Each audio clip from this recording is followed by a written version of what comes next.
Assalamualaikum warahmatullahi wabarakatuh.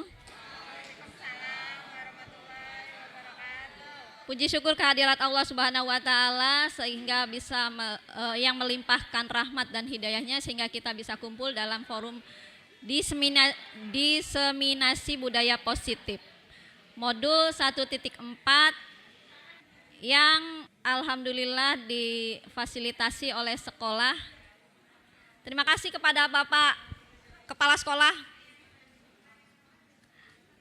Terima kasih kepada teman-teman juga semuanya yang mau hadir pada hari ini.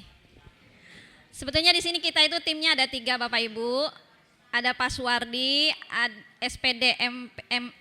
SPDMM, kemudian saya sendiri ada Lena Kurniasi, MPD, kemudian ada Ibu Briania Bella Parentisa, ST. Mohon maaf karena pada saat ini Pak Suwardi masih ada kesibukan. Mudah-mudahan beliau bisa ikut, mudah-mudahan. Kalaupun misalnya tidak, nanti kita akan melakukan diseminasi yang kedua.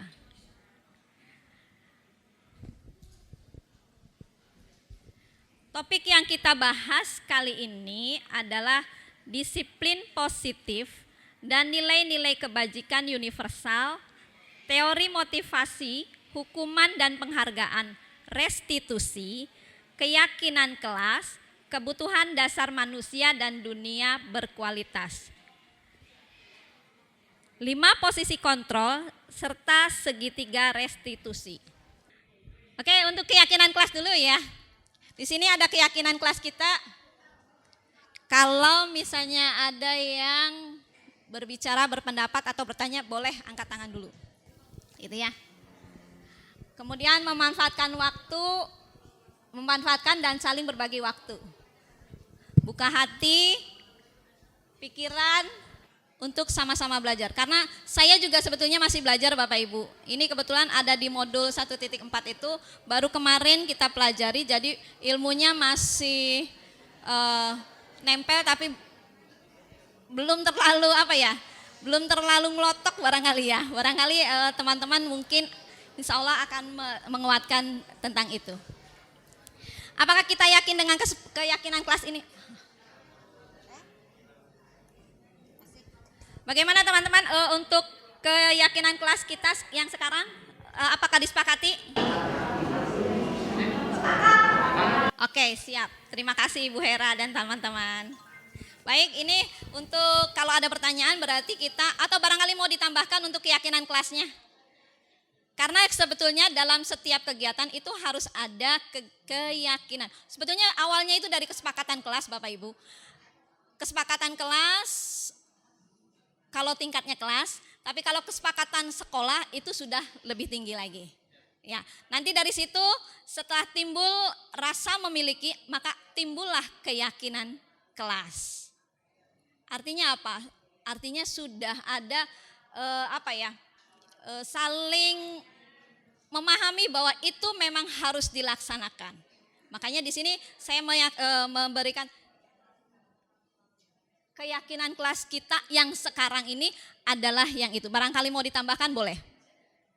Misalnya tidak boleh mengangkat handphone atau dan sebagainya barangkali. Saya rasa cukup ya, barangkali itu aja barangkali. Atau barangkali mau ditambahkan. Keyakinan kelasnya di sini ada 2 Bapak Ibu. Ada 3. Mengangkat tangan sebelum berbicara, berpendapat atau bertanya, kemudian memanfaatkan dan saling berbagi waktu.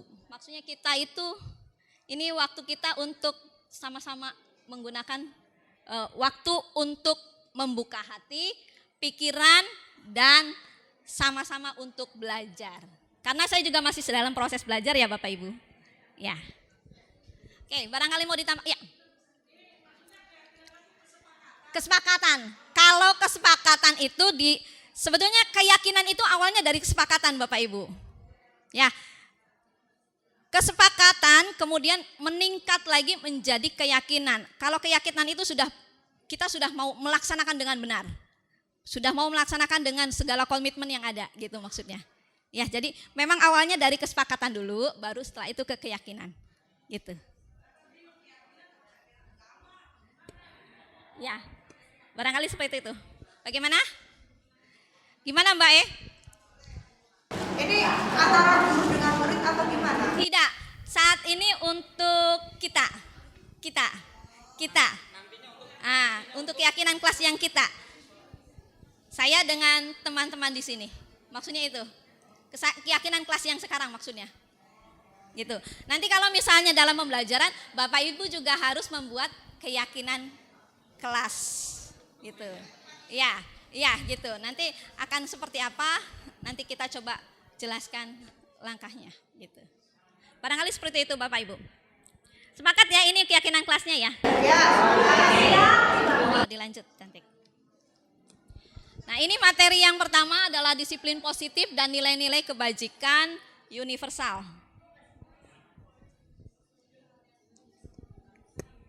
Oke, ini perubahan paradigma. Yang pertama kali kita lakukan adalah perubahan paradigma.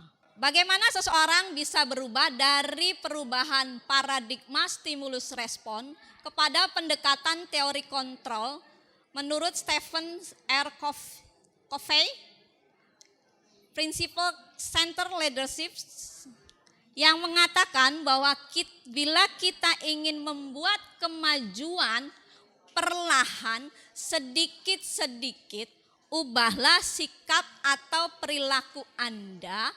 Namun bila kita ingin memperbaiki cara-cara utama kita, maka kita perlu mengubah kerangka acuan kita. Bagaimana mengubah dunia? Itu dengan melihat dunia dulu bagaimana. Berpikir tentang manusia, ubah dulu paradigmanya, skema pemahamannya, dan penjelasan aspek-aspek tertentu tentang realitas. Nah, sama seperti ini.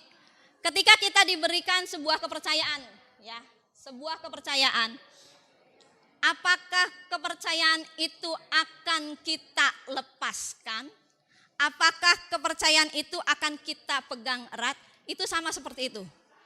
Siapa yang mengontrol? Apakah kita akan melepaskan kepercayaan itu? Apakah kita akan memegang erat kepercayaan itu? Siapa yang mengontrol? Yang mengontrol adalah diri kita. Nih dari sini. Stimulus respon itu kita mencoba mengubah orang agar berpandangan sama dengan kita. Sementara teori kontrolnya, kita berusaha memahami pandangan orang lain tentang dunia. Jadi kita harus memahami orang lain dulu untuk bisa mengontrol diri kita sendiri. Kemudian perilaku buruk itu dilihat sebagai sebuah kesalahan. Tapi kalau kita berpikir positif di sini, semua perilaku pasti memiliki tujuan. Mau yang menurut kita itu buruk atau baik, itu pasti sebetulnya yang bersangkutan punya tujuan. Itu teori kontrolnya seperti itu. Kemudian orang lain bisa mengontrol saya. Sebetulnya yang bisa mengontrol apakah kita memegang kepercayaan itu atau melepas kepercayaan itu adalah diri kita sendiri. Sebetulnya yang bisa mengontrol adalah diri kita sendiri. Kemudian saya bisa mengontrol orang lain. Tidak bisa mengontrol, adanya mempengaruhi ya Bapak Ibu. Ya, gitu ya. Yang ada itu mempengaruhi. Jadi kita itu tidak bisa mengontrol orang lain.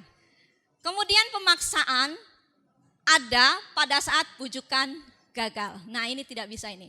Harusnya adalah kolaborasi. Yang diharapkan adalah adanya kolaborasi. Ya. Terhadap pilihan-pilihan. Kemudian model berpikirnya menang kalah. Tapi yang diharapkan adalah menang-menang, win-win. Ya, yang diharapkan seperti itu. Jadi sama-sama diuntungkan. Itu yang diharapkan untuk teori kontrol. Mangga. Kemudian disiplin, makna disiplin. Disiplin ini artinya belajar. Dalam bahasa aslinya adalah disiplina, ada belajar, kontrol diri. Sesuatu yang dilakukan seseorang pada orang lain untuk mendapatkan kepatuhan. Kontrol dirinya ini tujuannya adalah tujuan mulia yang memiliki nilai-nilai kebajikan di dalamnya. Ya, itu seperti itu. Kemudian teori yang berikutnya adalah teori motivasi, hukuman, dan penghargaan. Untuk teori motivasi ini ada 3. Ada 3 di sini. Yang pertama untuk menghindari ketidaknyamanan, hukuman, apa yang akan terjadi apabila saya tidak melakukannya. Yang kedua, untuk mendapatkan imbalan dari orang lain, institusi. Apa yang akan saya dapatkan apabila saya melakukannya. Yang ketiga, untuk menghargai diri sendiri. Saya akan menjadi orang seperti apa bila saya melakukannya. Nah, ini sama seperti kita berada di sini, teman-teman. Teman-teman ada di sini motivasinya apa? Yang pertama kah? Yang kedua kah? Ataukah yang ketiga? Ya. Nah, itu kalau yang pertama itu adalah motivasi eksternal. Timbulnya dari luar. Kita takut dihukum. Hukumannya apa ya? Kayak masuk ke sini. Takut dihukum, nanti ada yang begini gitu ya. Nah, kemudian yang kedua, untuk mendapatkan imbalan dari orang lain, apa penghargaannya barangkali? Mungkin seperti itu. Oh, itu si rajin gitu ya. Penghargaan apresiasinya seperti itu barangkali. Sama seperti kita masuk ke kelas. Ya, sama seperti kita masuk ke kelas itu.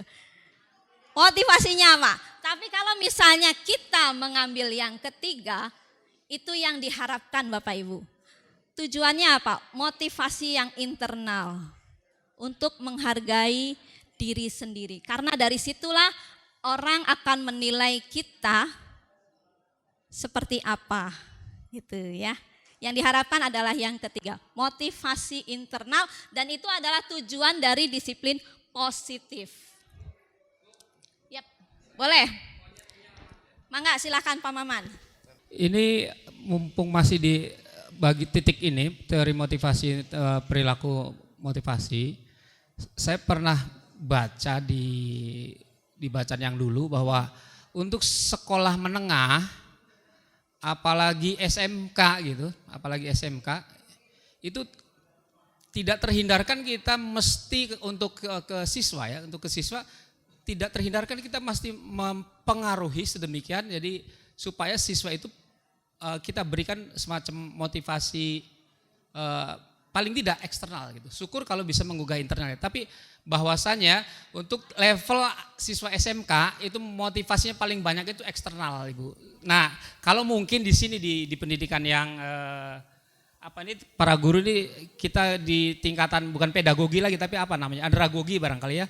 Itu mungkin motivasi internal itu sudah memang yang seharusnya. Jadi kita harusnya ada di level ini gitu, di motivasi internal. Tapi kalau untuk siswa paling juga masih signifikan motivasi eksternal, Ibu. Itu aja barangkali. Terima kasih. Harapannya ada di posisi yang ketiga ya Pak Maman. Untuk siswa juga harapannya adalah untuk yang ketiga. Makanya nanti kita akan belajar tentang segitiga restitusi. Nanti akan disampaikan berikutnya Pak Maman. Ya, karena kita itu berharap gitu ya, yang timbul dari sebuah motivasi adalah yang ketiga. Gitu. Kalaupun misalnya selama ini yang timbul motivasi yang timbul dari siswa dari yang eksternal, maka kita arahkan untuk ke motivasi internal. Itu. Dan tugas kita sebagai guru itu harus ke arah ke sana. Ya, contohnya nanti akan dicontohkan. Nah, nanti akan dicontohkan di sana. Misalnya kita ada siswa tidak mengerjakan tugas. Ya, siswa tidak mengerjakan tugas, misalnya karena mengantuk barangkali, tidur ya, jadi tertidur di kelas. Kita memberikan tugas, anak tidak mengerjakan tugas, lalu bagaimana? Itu kita panggil siswa tersebut. Ketika kita cek, setelah pekerjaan kita cek, oh ini nih tidak mengumpulkan tugas nih gitu ya. Akhirnya kita panggil secara individu, kita ajak bicara tentang mengapa. Di luar kelas boleh Bapak. Ya, di luar kelas boleh, di dalam kelas. Tapi kalau misalnya di dalam kelas kita menggunakan individu ya. Jadi tidak menegur secara langsung di kelas. Karena itu namanya mempermalukan siswa. Gitu ya. Kita panggil siswanya, kemudian kita ajak bicara. Siswa itu pasti punya alasan.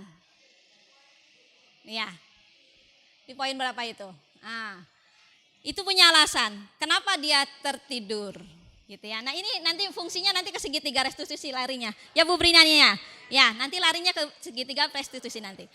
Kemudian dia punya alasan. Lalu alasannya itu kita kaitkan. Sebetulnya benar atau salahkah? Apakah yang kamu lakukan itu sudah tepatkah? Gitu kan. Pertanyaan kita adalah sudah tepatkah apa yang kamu lakukan dengan tidak mengumpulkan tugas? Ya, itu pengakuan identitas di sana Pak Maman. Kemudian setelah itu bagaimana? Kita ingatkan tentang keyakinan kelasnya. Apakah ini sesuai dengan keyakinan kelas kita? Setelah itu, anak diarahkan untuk melakukan penyelesaian atas idenya sendiri. Ya, diarahkan ke sana, nanti anak akan seperti apa? Karena kamu sudah tidak melakukan keyakinan kelas tadi, apa yang harusnya dilakukan oleh siswa, si anak? Anak pasti akan menjawab, Ibu seharusnya saya begini. Gitu. Nah itu motivasi internal itu yang harus kita timbulkan. Maksudnya begitu Pak Maman, untuk ke siswa. Ya, jadi seperti itu. Yang kita harapkan adalah yang seperti itu teman-teman, yang lainnya. Oke? Oke Pak Maman? Oke, siap. Lanjut. Merdeka menurut Ki Hajar Dewantoro, di mana ada kemerdekaan disitulah harus ada disiplin yang kuat. Sungguh pun disiplin itu bersifat self disiplin, yaitu kita sendiri yang mewajibkan kita dengan sekeras-kerasnya, tetapi itu sama saja. Sebab jikalau kita tidak cakap melakukan self disiplin, wajiblah penguasa lain mendisiplinkan kita. Dengan mengingatkan yang seperti itu tadi, segitiga restitusinya. Jadi cara kita adalah mengingatkan dengan menggunakan segitiga restitusi tadi Pak Maman. Iya, siap. Dan peraturan demikian, lanjut. Ya udah gak apa-apa Bu, lanjut. Dihukum oleh penghargaan, pengaruh jangka pendek dan jangka panjang. Ini seperti ini, dihukum oleh penghargaan jangka pendek dan jangka panjang itu seperti begini. Saya itu memberikan soal, misalnya, memberikan soal. Anak-anak ada yang bisa, nanti Ibu kasih permen yang bisa. Oh permen ya, tingkat SMK ya permen ya. Pokoknya kita mengiming-imingi sesuatu kepada siswa. Mengiming-imingi sesuatu itu kepada siswa tentang sebuah benda. Oke, untuk jangka yang pendek. Siswa mau maju ke depan. Oke. Mau. Saya bu. Banyak itu yang mau. Kasih aja 1.000 misalnya. Duit 1.000. Anak-anak duit 1.000 lumayan Bu buat beli es gitu. Alasannya kan gitu ya. Nah, ya, itu diiming-imingi uang. Sebetulnya itu jangka pendek berhasil. Tapi tidak untuk jangka panjang. Karena apa?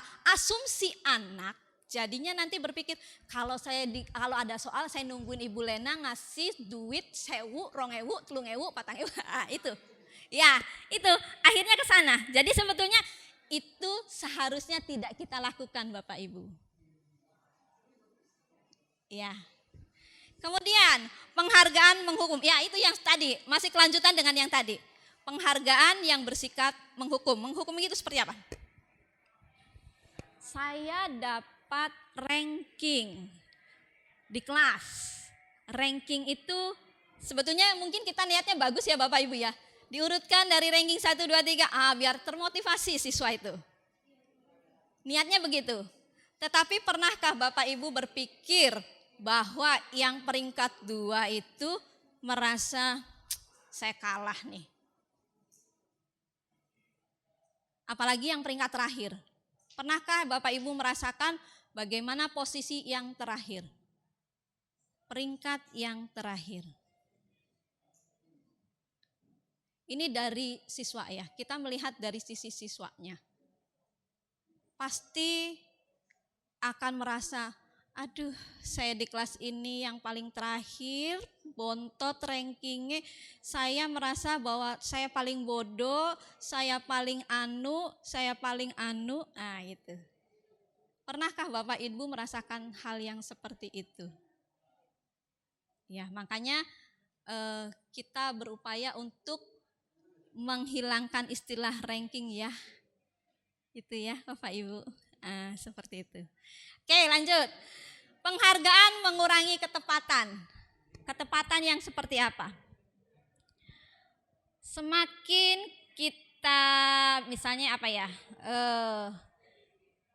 Siswa itu kalau yang diberi permen tadi ya, diberi permen gitu ya. Mungkin awal-awalnya itu diberi penghargaan, itu mungkin awal-awalnya itu anak itu menjawab dengan tepat ya. Gitu ya, menjawab dengan tepat. Tapi semakin ke sana, itu si anak yang sudah kita beri permen tadi atau imbalan tadi, jadi akan semakin lalai. Ya, akan semakin lalai Bapak Ibu. Karena saya udah merasa bangga nih, saya sudah sering maju nih, gitu. Asumsinya itu dia saya lebih baik dari teman-teman. Itu seperti itu. Penghargaan yang tidak efektif juga sama yang seperti tadi itu. Tidak efektif, kemudian merusak hubungan juga sama. Merusak hubungan juga seperti ini. Yang tadinya ranking 1, ranking 2, ranking 3. Teman saya kok ranking 1 ya. Saya merasa tersaingi. Iya, ada yang seperti itu. Saya merasa tersaingi dengan teman saya. Sebetulnya kalau ada yang mengoreksi teman-teman juga, itu juga sebetulnya satu bentuk, mohon maaf, penghukuman, merusak hubungan. Tapi saya tidak berharap itu. Di antara satu kelas itu tidak berharap bahwa itu akan menjadi hubungan yang rusak. Berikutnya cantik. Penghargaan menurunkan kualitas. Kalau misalnya kita kualitas dan kreativitas barangkali di sini ya, mungkin akan dijadikan satu. Untuk kualitas dan kalau kita biasa diberi gaji, kita kalau apa-apa dulu itu kita selalu diberi gaji, ya. Wali kelas ada imbalannya, honor gitu ya. Kemudian diberikan imbalannya. Ya. Nah, apakah itu malah semakin berkualitas kitanya? Ya, ada yang iya dan ada yang tidak. Ya, karena bisa jadi beliaunya menjadi konsis dengan ini yang saya kerjakan hanya batasan ini loh. Yang saya kerjakan hanya batasan ini loh. Saya nggak mau merambah yang itu, bukan ranah saya gitu kan.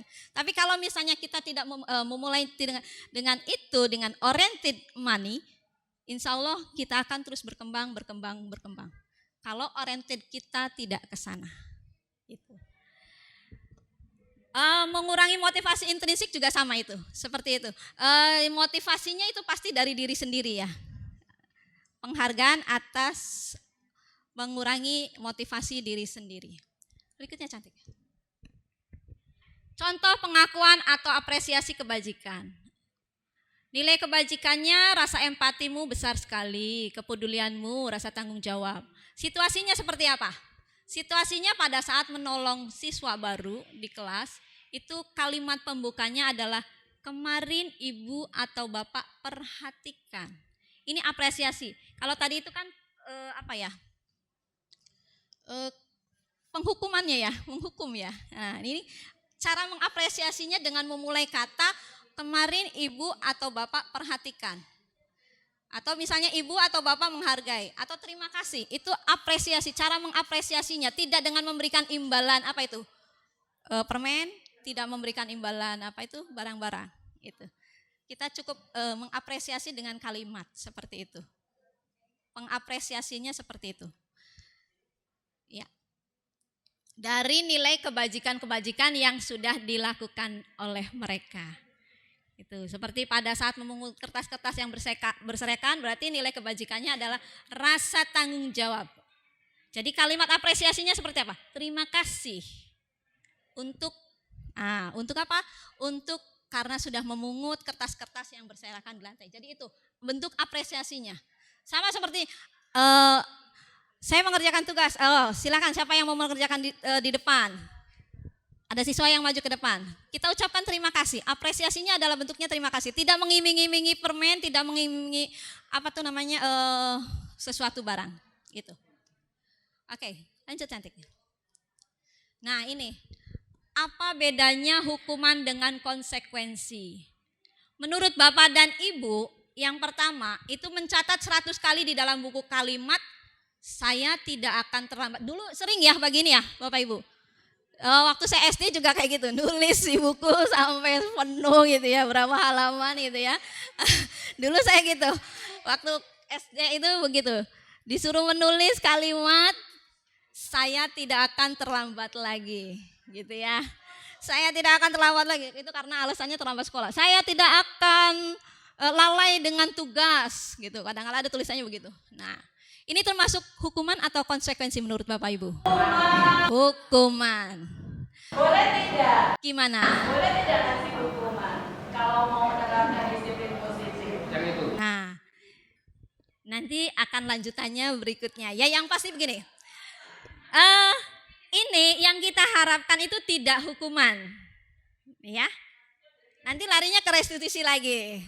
Restitusi lagi. Kita baliknya ke restitusi. Dengan restitusi itu malah kita sebetulnya kita juga sebagai guru, juga kita sebagai BP. Nanti larinya ke sana. Gitu ya.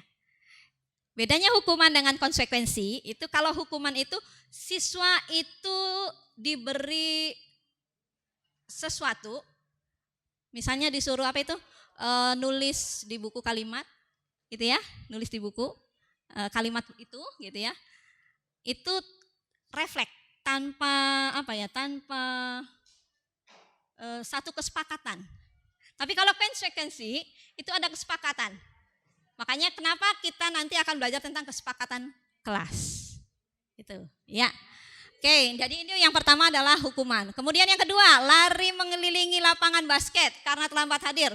Masuknya apa? Bagaimana Bu Hera? Ya, oke, terima kasih kesempatannya.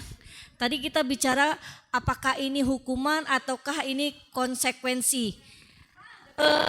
Begini Bu Ena, saya pada saat pertama masuk kelas, ya pertama kali bertemu dengan siswa itu di hari pertama, itu saya melakukan kesepakatan, kayak tadi kesepakatan.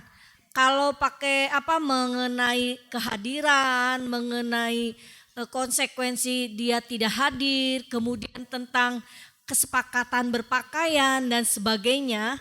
Nah itu alhamdulillah saya dengan menerapkan begitu anak sudah paham. Contoh misalkan hari Kamis itu anak harus berpakaian lengkap pramuka. Begitu saya absen misalkan Wandi misalkan begitu ya. Kamu kacunya mana? Gitu. Oh iya Bu lupa. Terus iya Bu saya harus keluar. Itu saya tanpa banyak bicara anak langsung keluar sendiri. Tanpa marah-marah, tanpa banyak ngomel-ngomel, dia langsung keluar. Tapi memang terus kemudian 10 menit kemudian dia ketok-ketok lagi. Bu saya sudah lengkap.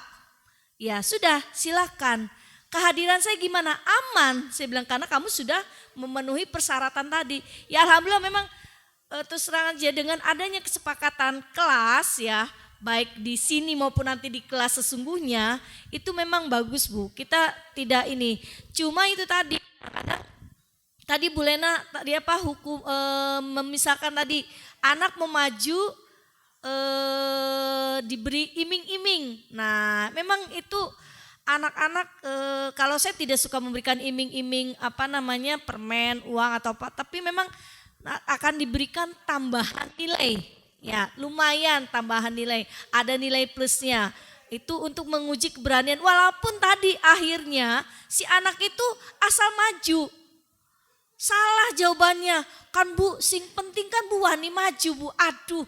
Nah itu juga saya harus berpikir ulang lagi. Mungkin Bu Lena bisa memberikan masukan lagi. Apa nih bahasanya? Soalnya tadi dengan dengan anak berani maju diberikan nilai plus karena dengan keberaniannya itu dia berani gitu ya. Oke, siap. Mengemukakan pendapat, berani maju mengerjakan di depan. Tapi akhirnya anak asal berani maju saja walaupun salah gitu.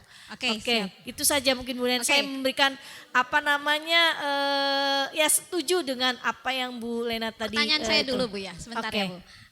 Untuk yang poin yang kedua, tadi yang pertama itu kan tentang pakaian seragam ya. Ya. Nah, yang kedua, yang saya tanyakan yang kedua dulu. Yang kedua itu ada di dalam kesepakatan kelas, keyakinan Iya. kelas. Iya.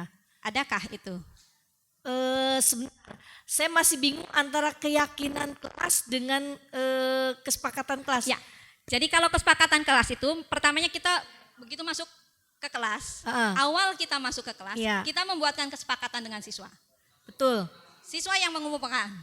Ini kesepakatannya adalah ini gitu ya. Ya. Setelah berjalan beberapa kali pertemuan, kita yakini bahwa itu yang akan kita terapkan. Ya. Itu. Jadi awalnya memang dari kesepakatan dulu, lalu nanti setelah itu lari ke keyakinan Iya. kelas. Oke, betul. Karena keyakinan kelas itu sudah yakin itu yang akan kita sepakati gitu. Gitu Ya, Ibu. ya. Ya. Sekarang saya menjawab pertanyaan Ibu yang tadi. Yang pertama tentang pakaian ya Bu ya. Pakaian itu termasuk dalam sebuah konsekuensi Ibu.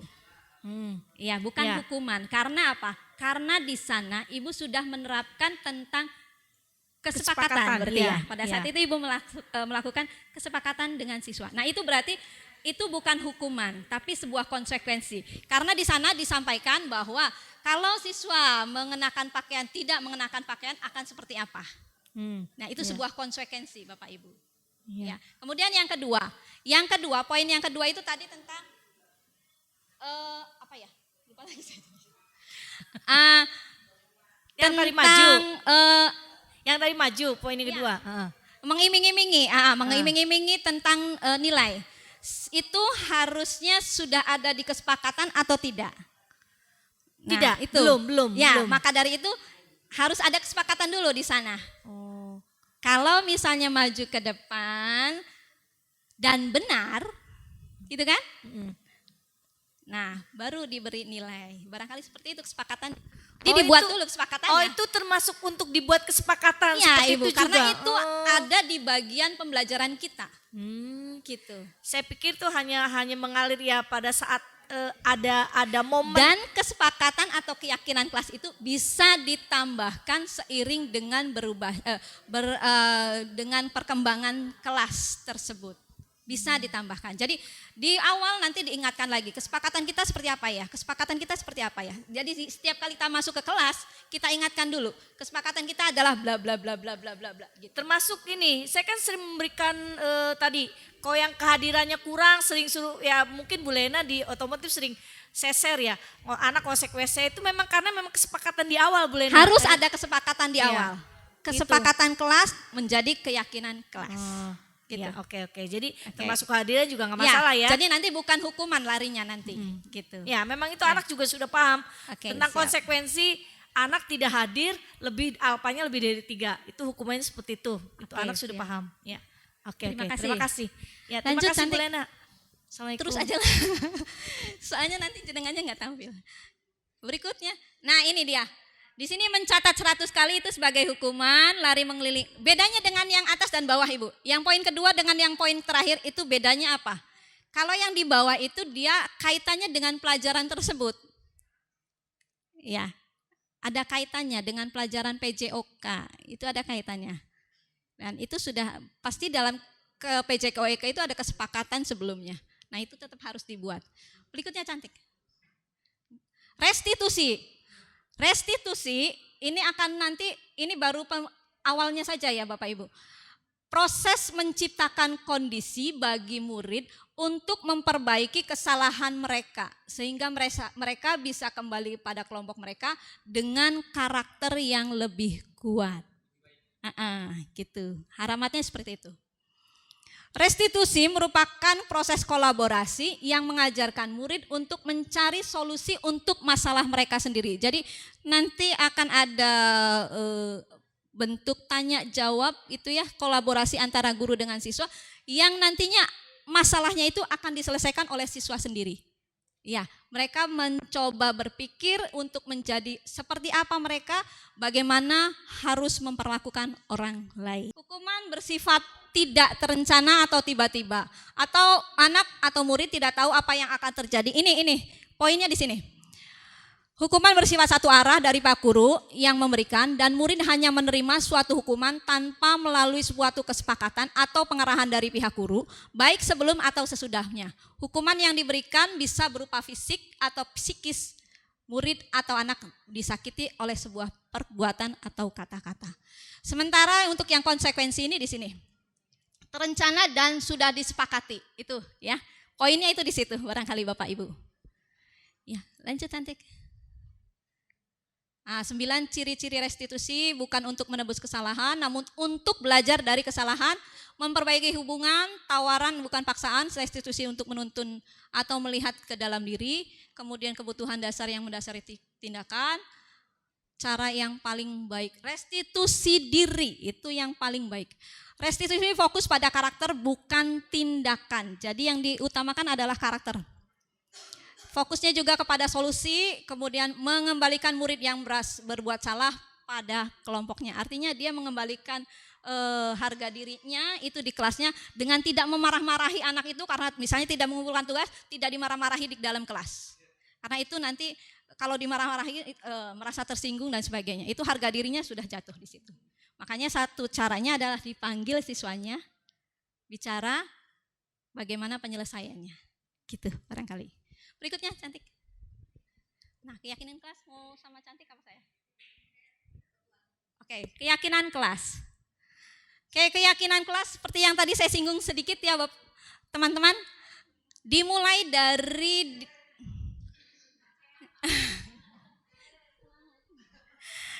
dari diri sendiri, dimulai dari kesepakatan kelas. Ya, artinya apa? Siswa mengumpulkan apa nih kesepakatan kelas kita nih? Mengumpulkan kalimat-kalimatnya itu disampaikan oleh siswa. Ya, nanti itu setelah diperoleh, kemudian jadilah sebuah kesepakatan kelas. Nah, konsekuensi yang dilakukan setelah karena tidak melakukan itu adalah sebuah konsekuensi dari kesepakatan itu. Untuk kesepakatan kelas gunakan kalimat yang positif. Kata jangan abaikan.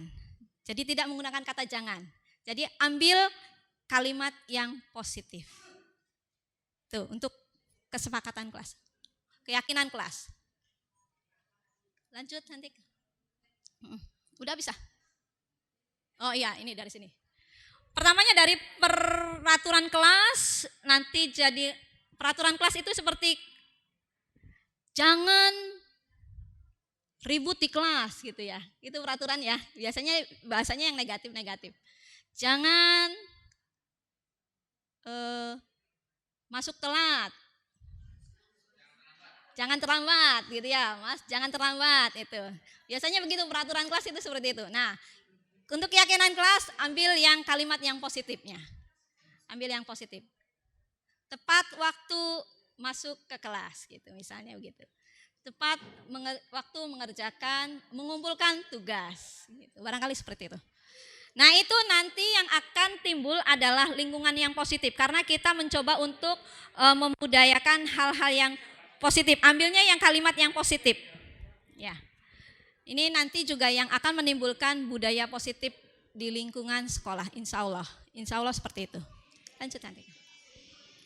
Nah, ini yang mana yang merupakan keyakinan kelas menurut Bapak Ibu? Kesepakatan yang kanan atau yang kiri? Kesepakatan yang kanan dulu, kesepakatan yang kanan. Kami guru dan murid yang saling menyayangi. Kami murid yang semangat belajar. Kami murid yang peduli dengan teman-teman. Kesepakatan kelas yang mana? Yang sebelah kiri. Datang tepat waktu mengucapkan salam. Menjaga kebersihan sekolah. Berdoa sebelum dan sesudah kegiatan. Aktif dalam pembelajaran, tertib. Mana yang dimaksud dengan yang mana yang keyakinan kelas menurut Bapak Ibu? Oke, karena ini sifatnya menyeluruh ya untuk Bapak dan Ibu. Dua arah, untuk guru dan untuk siswanya. Gitu ya. Oke, itu seperti itu yang sebelah kanan ya Bapak Ibu ya. Ini sifatnya dua arah. Oke, berikutnya. Kebutuhan dasar manusia dan dunia berkualitas. Ya, akan oleh Ibu. Ya, yang akan disampaikan oleh Ibu Nia. Terima kasih Ibu Lena. Selanjutnya kita akan membahas tentang kebutuhan dasar manusia. Sebelumnya kita tepuk semangat dulu, biar semangat lagi. Tepuk semangat. Semangat.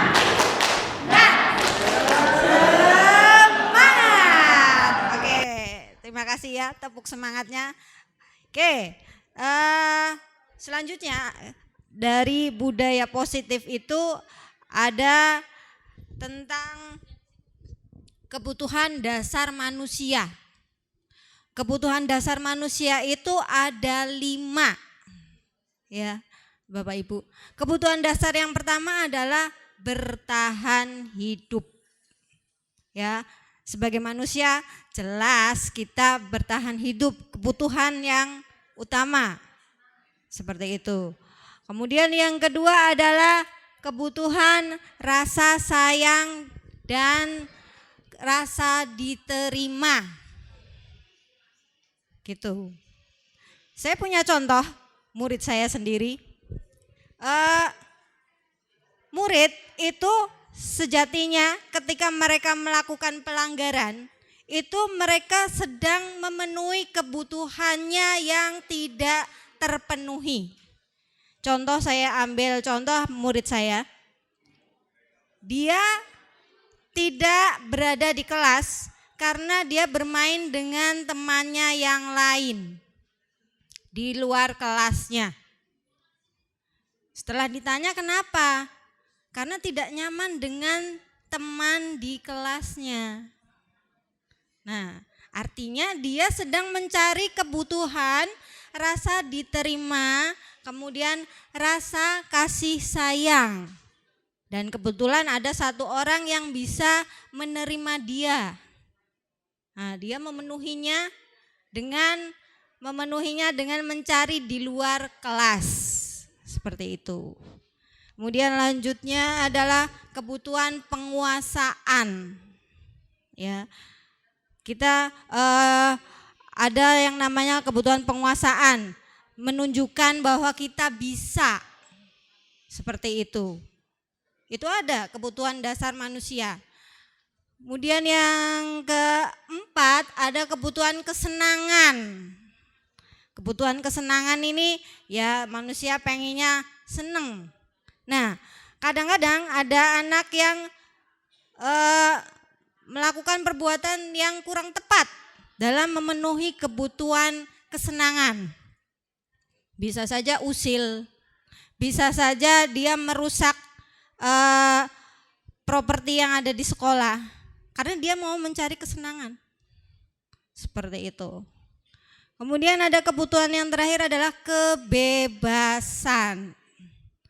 Nah, kebebasan biasanya itu ada murid yang melakukan perbuatan kurang menyenangkan, yaitu dia merasa bosan.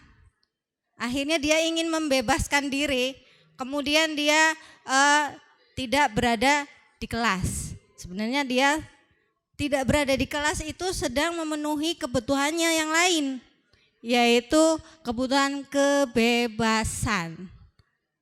Seperti itu. Ya. Jadi Bapak Ibu, semua perilaku murid itu ada tujuannya. Nah, kita sebagai guru itu memang kita selain mengajar harus memahami kondisi psikologis siswa. Memahami kebutuhan siswa. Seperti itu. Nah, kebutuhan siswa ini ada 5. Sama, kita juga pasti ketika ada kebutuhan yang tidak terpenuhi, kita akan mencari bagaimana caranya kebutuhan tersebut terpenuhi. Seperti itu. Nah, bisa lanjut Ibu, karena waktunya. Oke. Untuk posisi kontrol seorang guru itu juga ada 5. Kebutuhan dasar ada 5, posisi kontrol ada 5. Ya. Minimal sebagai guru itu kita bisa berada di posisi kontrol pemantau. Minimal. Tapi pada penerapan budaya positif, guru dengan paradigma baru itu diharapkan kita menggunakan posisi kontrol sebagai manajer. Nah, ini ada video, boleh ditonton dulu oleh Bapak Ibu sebagai gambaran tentang posisi kontrol.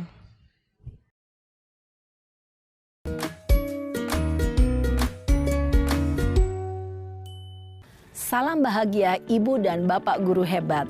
Dalam penerapan disiplin positif restitusi, salah satu program yang dikembangkan adalah 5 posisi kontrol.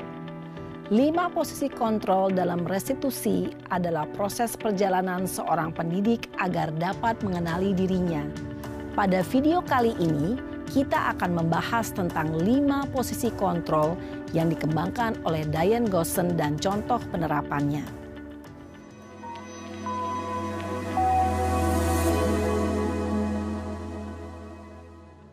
5 posisi kontrol itu adalah 1. Posisi penghukum. 2. Posisi pembuat merasa bersalah. 3. Posisi teman. 4. Posisi pemantau atau monitor. Dan 5. Posisi manajer. Untuk lebih memahami kelima posisi tersebut, mari kita saksikan kasus Naren yang terlambat hadir 20 menit di sekolah dan melihat bagaimana kelima posisi kontrol dalam menghadapi masalah tersebut.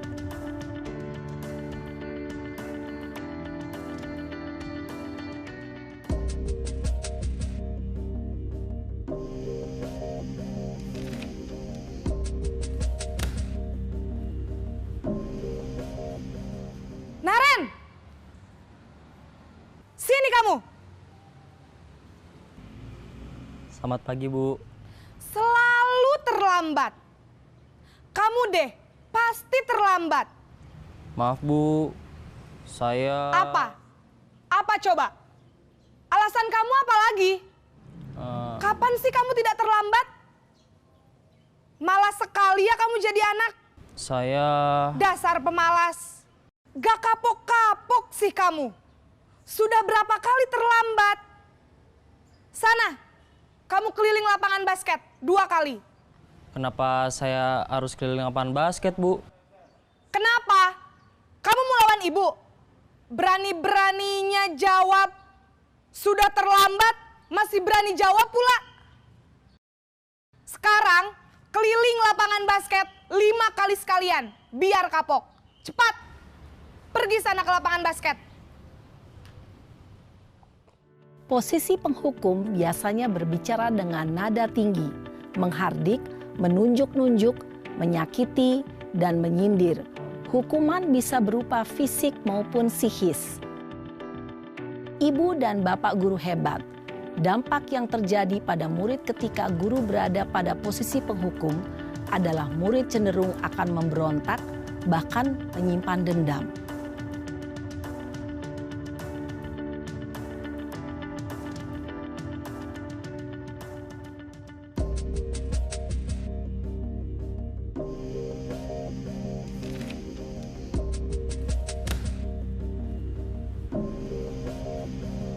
Naren!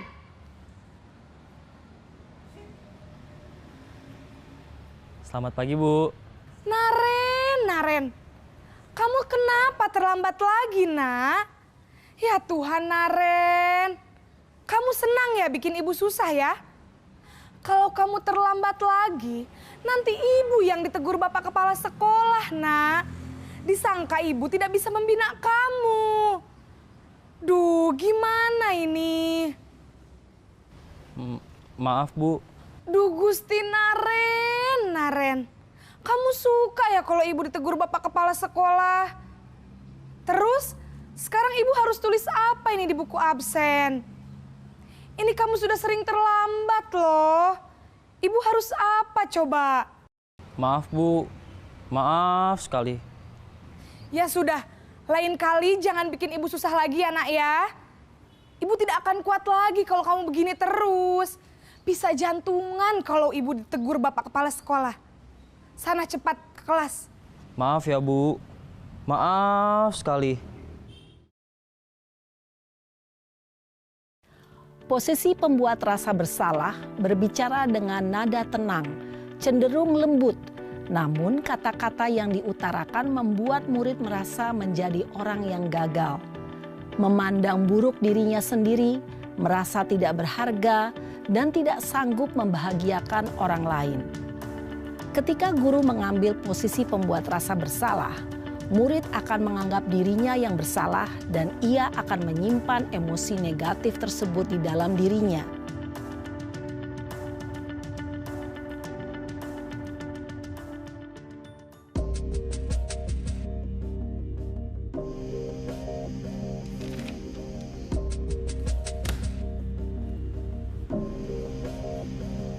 Naren!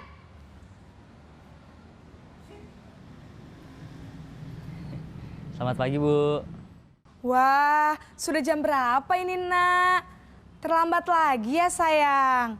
Iya Bu, habis ibu saya lupa bangunkan saya Bu. Kamu malah menyalahkan ibu kamu. Kamu bukannya anak yang larinya paling kenceng. Kok terlambat sih?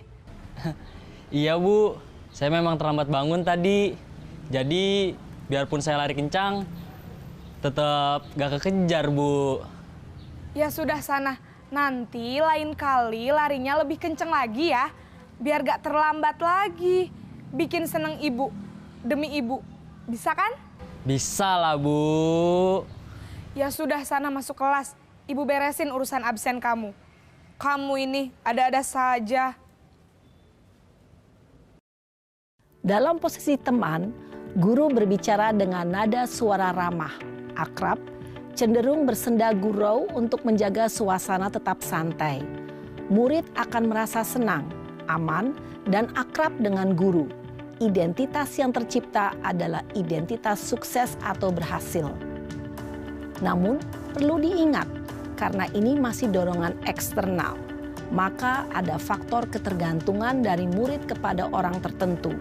Di sini guru absennya, sehingga di lain waktu murid bisa berperilaku baik, namun hanya kepada orang-orang tertentu saja.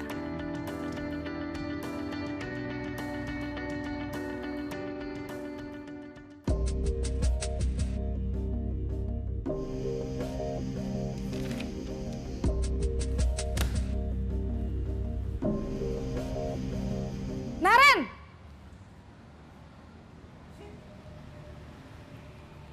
Selamat pagi Bu. Naren, apa peraturan sekolah kita tentang jam berapa kita harus masuk sekolah, nak? Kita harus di sekolah jam 7 Bu. Iya betul, sekarang sudah jam 7.20. Naren sudah tahu konsekuensinya jika terlambat hadir. Paham Bu, saya harus tinggal kelas pas jam istirahat selama 20 menit. Iya benar, konsekuensinya demikian. Jadi nanti jam 9.30 pas istirahat, kamu harus tinggal di kelas, kerjakan tugas tambahan untuk ketertinggalan kamu, ya? Baik Bu. Posisi pemantau mengandalkan penghitungan atau data untuk mengontrol murid. Guru mengarahkan murid berdasarkan peraturan dan konsekuensi. Seorang pemantau menunjukkan bahasa tubuh dan ekspresi wajah yang datar dan cenderung formal.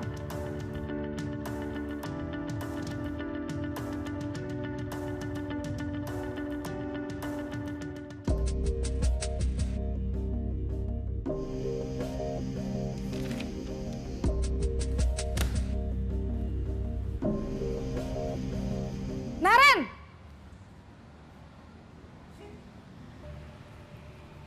Selamat pagi Bu. Selamat pagi, Naren. Maaf Bu, saya terlambat. Iya, sekolah masuknya jam 7, sekarang sudah jam 7.20. Jadi sekarang bagaimana ini, Naren? Maaf Bu, saya lupa setel alarm saya semalam. Baiklah, menurut kamu, keyakinan sekolah yang mana yang perlu kamu tingkatkan? Menghargai diri sendiri dan orang lain mungkin ya Bu. Setuju. Jadi, apakah Naren meyakini prinsip saling menghormati tersebut? Iya Bu, saya meyakininya. Apakah Naren bersedia memperbaiki masalah keterlambatan ini? Bersedia Bu. Bagaimana kamu akan perbaiki masalah keterlambatan ini? Saya akan coba untuk tidak lupa menyetel alarm saya Bu. Baik, kalau Naren lupa menyetel alarm di rumah, ada orang yang kira-kira bisa bantu mengingatkan tidak? Ada Bu, kakak saya, Kak Ema. Ada lagi selain Kak Ema? Selain Kak Ema, ada ibu saya. Baik, jadi yang mengingatkan Naren adalah Kak Ema dan ibu kamu ya? Kira-kira akan mulai setel alarm kapan nih Naren? Setelah pulang sekolah, akan segera saya lakukan. Baik, jadi Naren akan setel alarm untuk bangun besok pagi dan akan diingatkan oleh kakak dan ibunda Naren ya. Ada lagi yang mungkin perlu dilakukan Naren agar tidak terlambat bangun lagi? Tidak ada Bu. Baik Naren, terima kasih untuk kerjasama kamu. Sekarang kamu perlu kembali ke kelas untuk belajar. Baik Bu, terima kasih. Posisi manajer adalah posisi kontrol yang disarankan untuk membimbing murid memiliki sikap disiplin yang positif, yaitu murid yang mandiri, bertanggung jawab, dan dapat memecahkan masalah. Tujuan dari posisi ini adalah agar murid dapat berefleksi atas tindakannya. Guru akan dengan tulus memberikan pertanyaan-pertanyaan bermakna, sehingga membuat murid dapat belajar dari kesalahannya dan mencari sebuah solusi untuk menyelesaikannya. Ibu dan Bapak guru hebat, setelah mengamati adegan kelima posisi kontrol tadi, kira-kira posisi mana yang paling ideal? Posisi mana yang dapat menunjang motivasi intrinsik murid? Ya, tentu posisi manajer. Posisi ini memang posisi ideal yang ingin dituju setiap pendidik.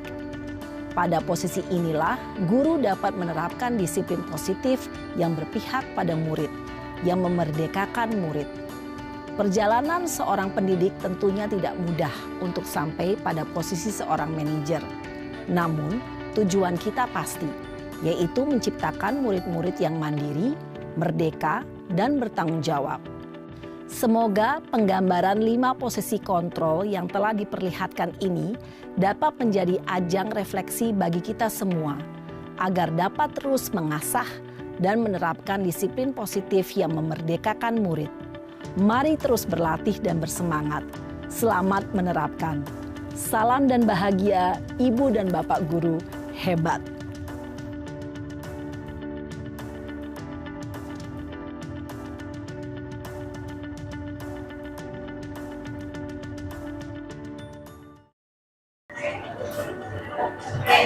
Baik, tadi adalah 5 posisi kontrol sebagai guru.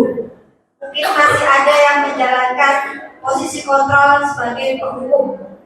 Ya, pasti ini membutuhkan tenaga karena harus marah-marah.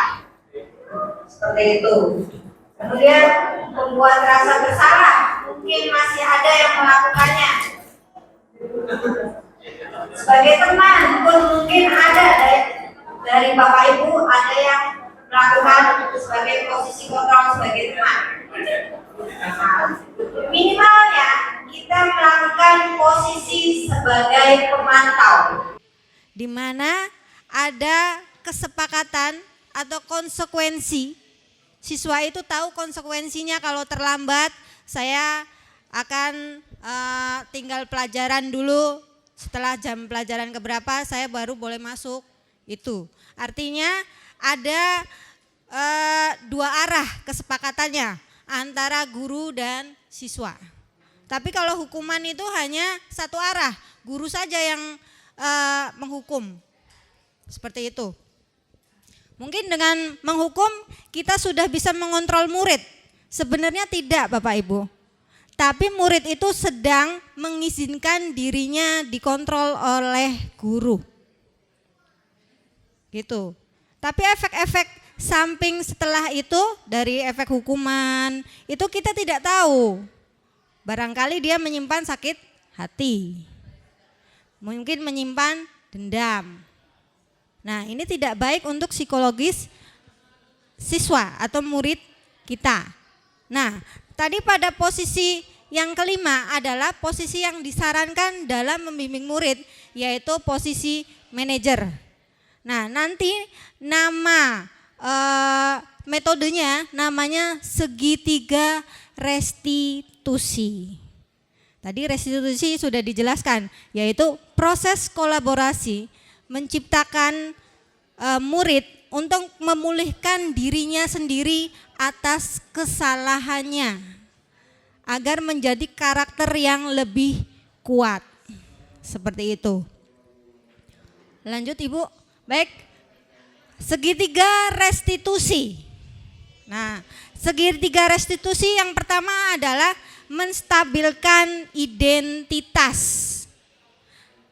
Artinya, ketika siswa melakukan kesalahan, kita tidak serta-merta menyalahkan siswa. Misalkan siswa tertidur di kelas. Ya. Siswa dipanggil, ditanyai, "Kenapa kamu tidur di kelas?" Ngantuk, Bu. Kenapa? Karena semalam hajatan mungkin, ya, orang tuanya hajatan. Nah, pada tahap menstabilkan identitas itu kita menguatkan kesalahan siswa. Oh iya, Ibu kalau jadi kamu pun pasti mengantuk kalau harus membantu orang tua saat hajatan. Itu. Jadi mengembalikan identitas siswa yang gagal menjadi identitas siswa yang sukses. Seperti itu. Setelah itu ada validasi kebutuhan.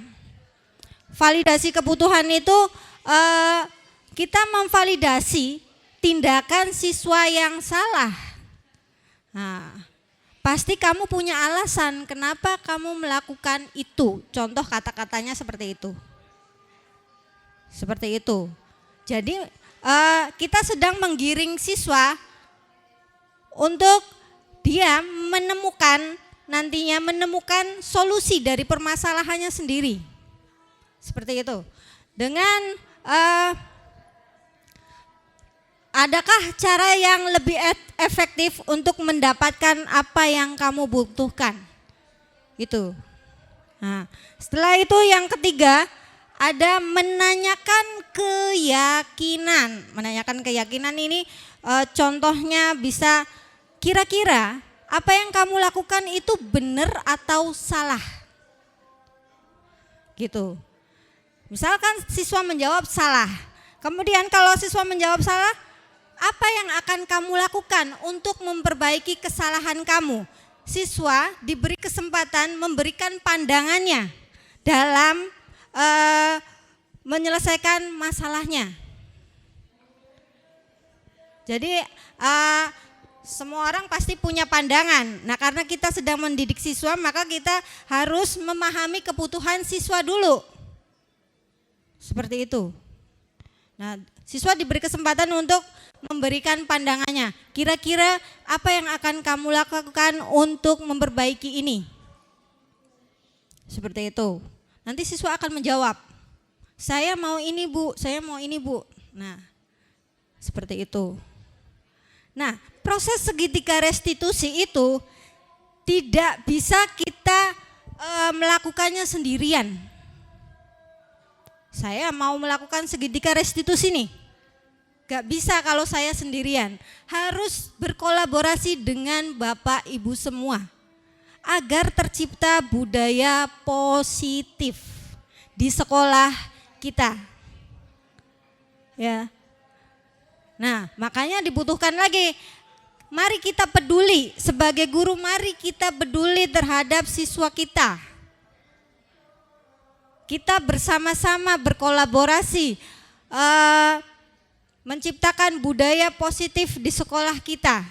Biarkan anak memberikan pandangannya atau memberikan solusinya saat mereka melakukan kesalahan.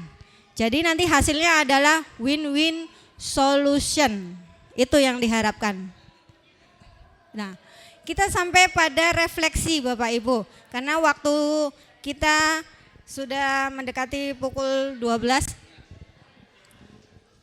Kita refleksikan bersama-sama dari materi yang sudah kami paparkan, saya dan Bu Lena, tentang segitiga restitusi. Yang pertama adalah hal baru apa yang mengubah paradigma saya. Apa yang saya dapatkan? Barangkali ada di antara Bapak dan Ibu bisa menyampaikan paparannya? Ada yang mau menyampaikan paparannya untuk yang pertama, yang hal baru apa yang mengubah paradigma Bapak? Barangkali Ibu? ada yang bisa memberikan masukan apa yang sudah didapat tadi kira-kira seperti apa? Apakah apa ya? Bagaimana tentang keyakinan kelas kah, atau barangkali tentang motivasinya, bagaimana tentang hukuman dan motivasi?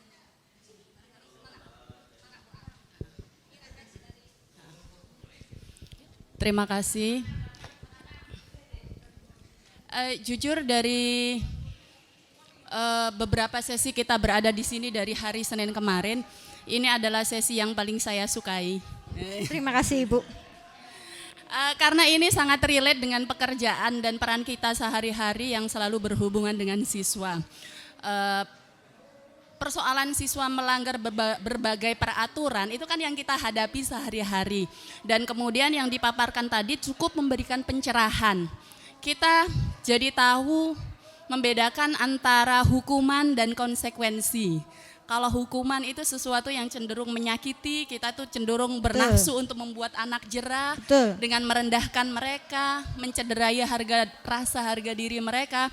Sedangkan konsekuensi adalah sesuatu yang relate dengan perbuatan anak.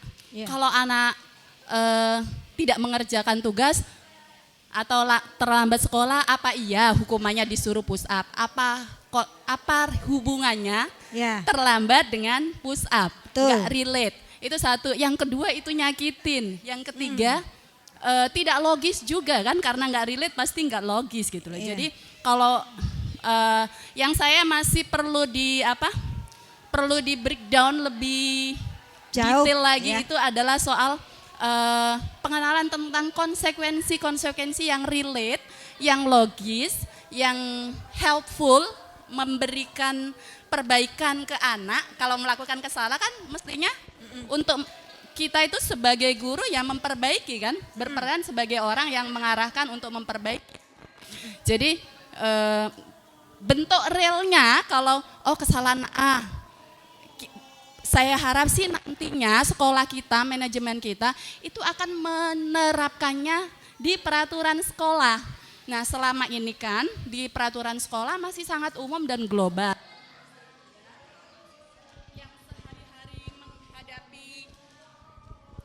Yang sehari-hari menghadapi siswa itu kan wali kelas dan guru.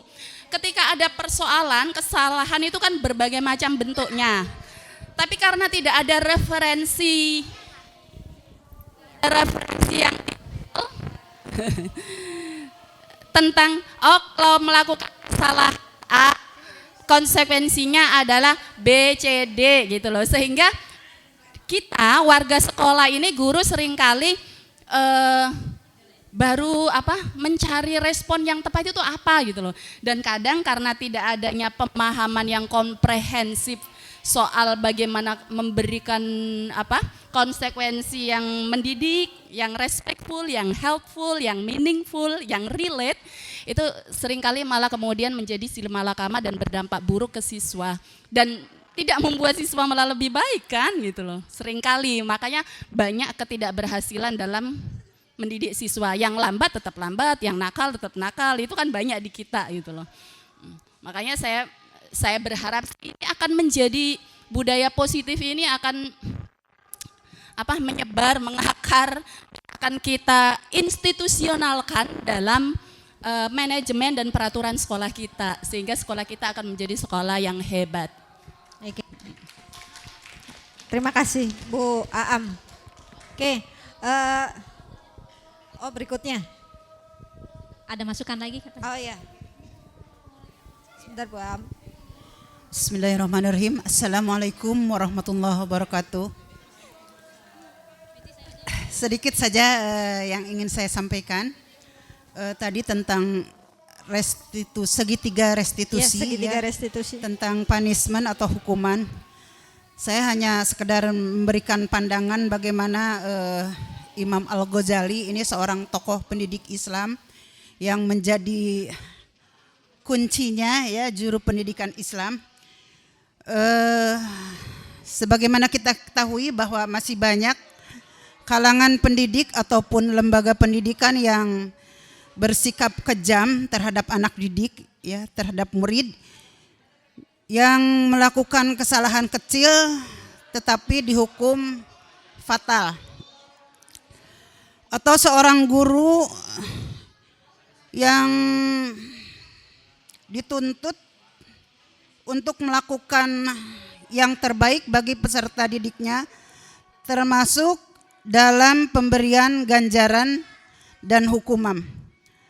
Imam Al-Ghazali di dalam banyak kitabnya, terutama dalam kitab Ihya Ulumuddin, sering membahas masalah nilai-nilai pendidikan termasuk pemberian ganjaran dan hukuman ini. Jadi apa yang tadi Ibu sampaikan sebagai pencerahan kepada kami, ya itulah yang sejalan dengan tokoh Imam Al-Ghazali. Ya. Untuk itu saya berikan apresiasi dan terima kasih sudah mencerahkan kami semua. Ya. Mudah-mudahan tentu dalam praktek di lapangan, karena sehari-hari berhadapan siswa, tidak salah langkah di dalam memberikan sanksi ataupun hadiah kepada siswa. Terima kasih, singkat saja itu. Terima kasih Ibu. Udah Bu? Udah? Oh Ibu, satu lagi. Terima kasih sudah memberikan kesempatan kepada saya. Materi ini sangat bagus Bu, saya sangat berterima kasih kepada Ibu Lena, Ibu Triania ya. Karena saya merasa selama ini masih melakukan hal-hal yang seharusnya tidak saya lakukan sebagai guru. Nah dari materi ini mudah-mudahan saya bisa mendapatkan wawasan dan mengubah bagaimana untuk bisa menghargai murid itu sebagai pribadi yang sebetulnya mereka itu bisa menyelesaikan masalahnya sendiri kalau kita beri kesempatan. Begitu Ibu, terima kasih. Lanjut ya, dikit ya. Assalamualaikum warahmatullahi wabarakatuh. Saya ingin menambahkan mengenai sanksi yang diberikan oleh guru. Tadi sudah dipaparkan bahwa yang terbaik itu adalah untuk yang sesi manajemen ya, manajer ya. Nah itu contoh yang baik yang perlu diterapkan dalam kita sebagai guru. Dan sebetulnya sanksi yang diberikan kepada siswa itu simpel aja sih, karena tujuannya siswa agar menyadari kesalahan atau tindakan dia melanggar aturan sekolah. Nah sanksi yang diberikan itu sebaiknya memang sifatnya mendidik, dan untuk bisa siswa itu sadar, mungkin sanksi yang bisa diberikan agar dia sadar, menyadari, hatinya terbuka, pikirannya terbuka, diberikan saja membaca Asmaul Husna barangkali, supaya hafal atau ayat-ayat Al-Quran yang bisa menyentuh hatinya. Karena yang dibutuhkan siswa adalah kesadaran yang betul-betul ikhlas agar dia menyadari kesalahannya dan tidak mengulangi lagi untuk melanggar peraturan. Nah, kita sebagai guru untuk mengarahkan dan membimbing supaya siswa itu menyadari dan tidak melakukan kesalahannya lagi. Itu saja sih, terima kasih. Terima kasih ibu-ibu hebat yang telah memberikan refleksinya. Baik, tentang posisi manajer, itu kita yang harapkan adalah kita melakukan posisi manajer. Hanya saja ketika tadi ada Ibu Aam, kalau konsekuensi itu berarti kita berada di posisi pemantau Ibu. Nah, posisi pemantau itu ada konsekuensi. Artinya konsekuensi ini diharapkan penerapannya mungkin dalam skup kecil adalah kita berada di kelas itu berdasarkan keyakinan kelas. Tadi yang seperti dipaparkan Ibu Lena, keyakinan kelas itu apa? Keyakinan kelas itu berawal dari kesepakatan kelas. Kemudian bergeser menjadi keyakinan kelas yang keyakinan kelas itu mengacu pada nilai-nilai kebajikan seperti menghargai, menghormati, menjaga kebersihan seperti itu dan gunakan kalimat yang positif dalam keyakinan kelas. Nah, tentang konsekuensi makanya kembali lagi bahwa itu dua arah. Terus ada dari murid seperti apa? Kalau kamu melanggar terlambat, konsekuensinya seperti apa? Nah, itu harus persetujuan antara ibu dan murid. Tapi kalau hanya ibu saja, itu jadinya ibu berada pada posisi penghukum. Gitu. Makanya tadi diharapkan adalah kita berada di posisi manajer. Diharapkan siswa itu memberikan solusi bagi dirinya. Kamu mau bagaimana sih untuk memperbaiki dirimu yang sudah melakukan kesalahan? Seperti itu. Seperti itu Ibu Am. Barangkali kalau konsekuensinya harus bagaimana? Ya, itu kembali lagi pada kesepakatan yang ada di kelas. Kesepakatan yang ada di kelas ya guru dan murid. Seperti itu. Nah, Bapak dan Ibu bisa berkolaborasi dengan teman-teman. Makanya ini dalam penerapannya tidak bisa kita sendirian. Butuh kolaborasi dari semuanya, dari semua warga sekolah. Sehingga ini menjadi budaya yang positif dalam membimbing siswa. Harapannya dalam membimbing siswa kita tidak menggunakan emosi seperti itu.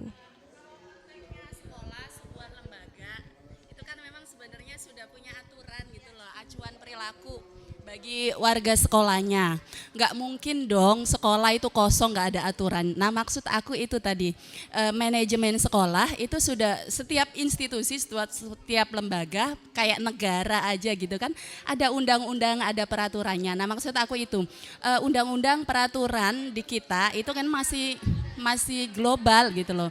Jadi ketika ada persoalan yang beragam berbeda, tidak ada standar kita cara mengatasinya. Kalau pendekatan budaya positif soal memberikan konsekuensi itu mungkin pendekatan personal antara person guru dan siswa ketika terjadi interaksi di kelas itu kan. Nah, tapi kalau konteksnya sebuah lembaga besar ya memang menurut saya sih tetap harus ada kejelasan tata aturan beserta konsekuensinya gitu. Betul, kalau pelaksanaannya di dalam lembaga tentunya akan melibatkan orang yang lebih banyak dan melibatkan pemangku kepentingan, kepala sekolah, wakasek kesiswaan, seperti itu. Nah, diharapkan segitiga restitusi ini kita melakukannya dari diri sendiri Ibu. Harapannya seperti itu. Setelah bisa melakukannya dari diri sendiri, itu kita setelah itu menyebar, memberikan efek positif yang baik kepada teman-teman seperti itu. Nah kalau dengan lembaga memang harus berkolaborasi dengan pemangku kepentingan, kepala sekolah, kemudian wakasek kesiswaan karena yang berhubungan dengan kesiswaan kan wakasek kesiswaan. Nah ini nanti bisa dibicarakan mau seperti apa budaya positif yang akan ditularkan sehingga menjadi budaya di sekolah kita. Seperti itu. Nah, maka diharapkan saat ini kita memulainya di dalam kelas kita sendiri. Dalam penerapan segitiga restitusi. Sama saya juga masih belajar tentang segitiga restitusi. Barangkali Ibu Lena mau menguatkan?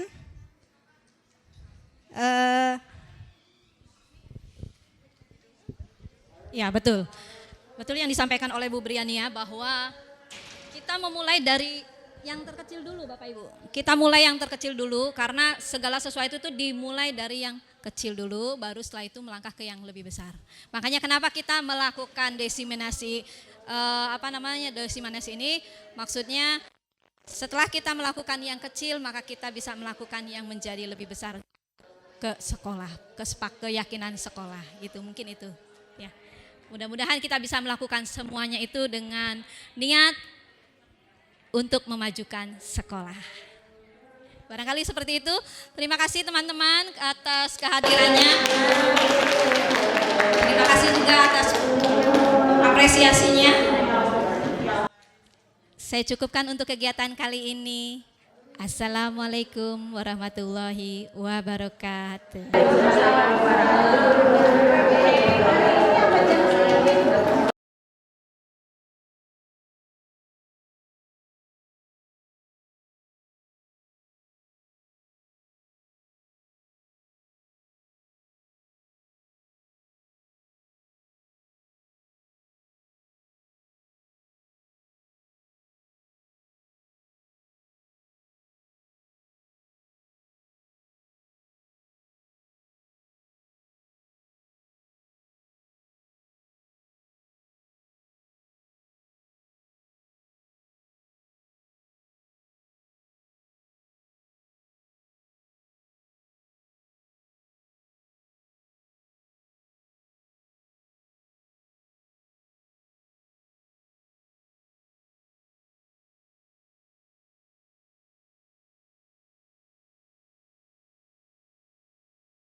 Ini Jadi kalau kesepakatan